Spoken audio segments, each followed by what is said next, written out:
Apakah dalam pergaulan kamu sering menyendiri dan hanya fokus pada pikiranmu? Jika iya, kamu mungkin introvert, dan itu bukan sesuatu yang salah atau membuatmu rendah di mata orang lain.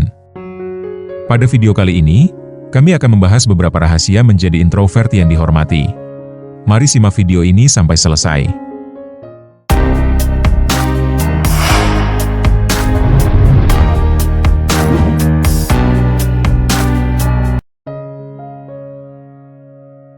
Dalam kehidupan, introvert sering sekali disalahpahami oleh banyak orang. Sering dikira pemalu, antisosial, atau kurang bergaul. Padahal, introvert bukan berarti tidak suka orang. Introvert hanya mengisi energi lewat waktu tenang, lalu memilih bicara ketika memang ada makna. Dan kabar baiknya, menjadi introvert tidak menghalangi siapapun untuk dihormati. Bahkan, banyak tokoh besar dikenal justru karena kekuatan yang sering dimiliki introvert, yakni observasi tajam, ketenangan, dan kedalaman berpikir. Susan Cain, penulis buku Quiet, pernah menegaskan bahwa dunia butuh pemimpin dan pengaruh yang tidak selalu keras suaranya, tapi jelas dampaknya. Jika dalam pergaulan kamu tidak mendominasi atau tidak aktif dalam berbicara, bukan berarti kamu memiliki kekurangan. Bisa jadi kamu hanya seorang introvert yang punya wawasan yang luas. Seorang introvert pasti ingin disegani atau dihormati. Berikut ini 5 rahasia praktis agar kamu sebagai introvert makin dihormati banyak orang. Bukan karena kamu berubah menjadi ekstrovert, tetapi karena kamu menguatkan versi terbaik dari dirimu. Yang pertama, bicara sedikit, tapi lebih berbobot.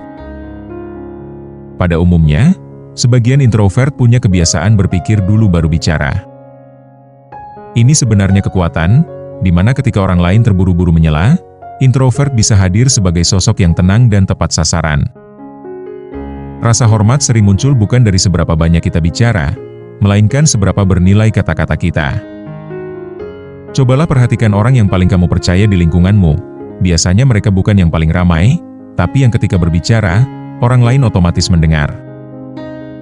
Prinsip ini sejalan dengan gagasan berbicara seperlunya yang sering muncul dalam ajaran kebijaksanaan klasik, termasuk Stoik seperti Marcus Aurelius, yakni kontrol diri dan ketenangan membuat seseorang tampak matang. Contohnya, di rapat, kamu tidak perlu berkomentar untuk semua hal. Pilih 1-2 poin yang benar-benar penting, lalu sampaikan dengan struktur jelas, masalahnya apa, dampaknya apa, dan usulmu apa. Orang pasti akan menilai kamu sebagai pemikir yang bisa diandalkan. Ingat, jadilah suara yang bermakna, bukan suara yang sekadar terdengar. Yang kedua, kuasai seni mendengar atau active listening. Introvert sering unggul dalam mendengar, dan ini adalah mata uang sosial yang nilainya tinggi. Ketika kamu benar-benar mendengar, orang merasa sangat dihargai. Dan saat seseorang merasa dihargai, mereka cenderung menghormati balik. Banyak orang bisa bicara, tapi tidak semua orang bisa mendengar dengan tulus. Active listening itu bukan cuma diam. Ini tentang kontak mata yang nyaman, mengangguk seperlunya, dan mengulang inti pembicaraan. Teknik seperti ini dipakai luas dalam komunikasi modern dan konseling karena membuat percakapan terasa aman dan jelas. Misalnya, temanmu curhat tentang pekerjaan. Alih-alih langsung memberi solusi panjang, kamu bisa bilang ke dia, kedengarannya kamu capek karena ekspektasinya berubah terus, ya. Kalimat sederhana ini bisa lebih menenangkan daripada 1000 nasihat. Dari situ, orang melihatmu sebagai pribadi yang matang, penuh empati, dan layak dipercaya. Ingat, orang mungkin lupa kata-katamu, tapi mereka tak lupa perasaan saat didengarkan. Yang ketiga, bangun batasan yang sehat, bukan alasan.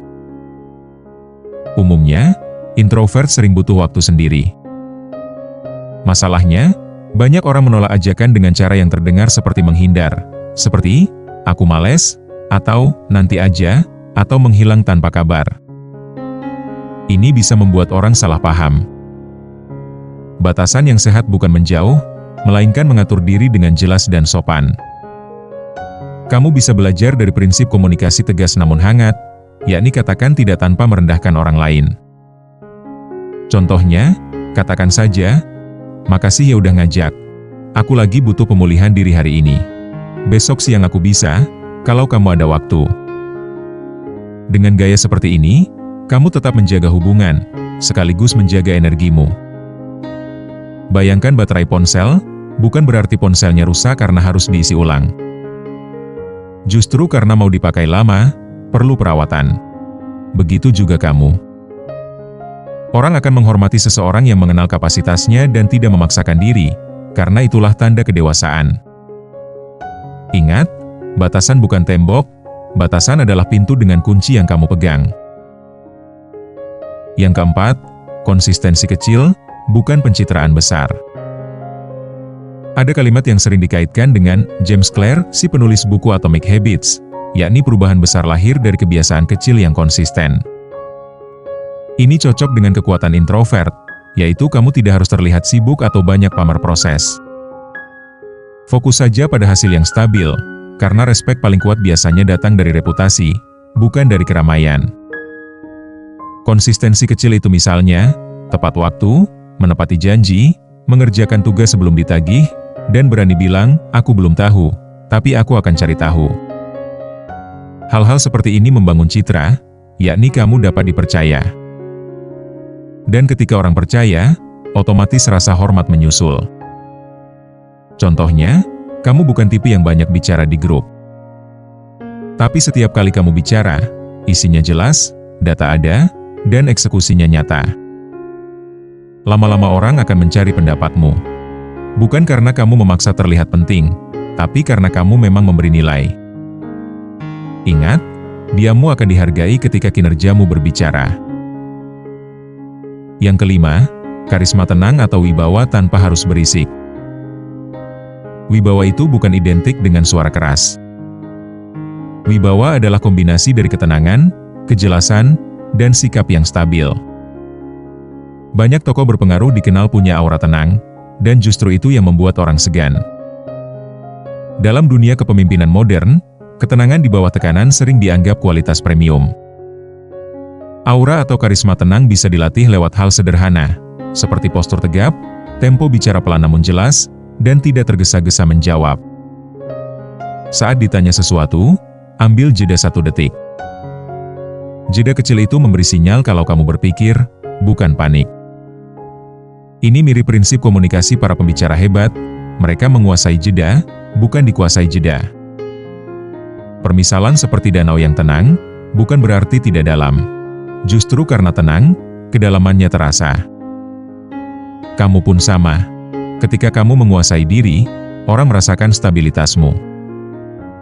Dan stabilitas adalah sumber respek yang paling alami. Ingat, tenang bukan lemah, tenang adalah tanda kamu menguasai dirimu. Perlu diingat, rahasia menjadi introvert yang dihormati bukanlah berubah menjadi orang lain. Rahasianya adalah mengasah keunggulanmu, seperti berbobot saat bicara, tulus saat mendengar, tegas saat menjaga batasan, konsisten dalam tindakan, dan tenang dalam kehadiran. Kalau kamu seorang introvert, kamu tidak kurang, kamu hanya punya cara berbeda untuk bersinar. Semoga video tadi bisa bermanfaat untuk kalian semua. Jangan lupa like dan subscribe, serta share ke teman atau media sosial. Sampai jumpa di video berikutnya.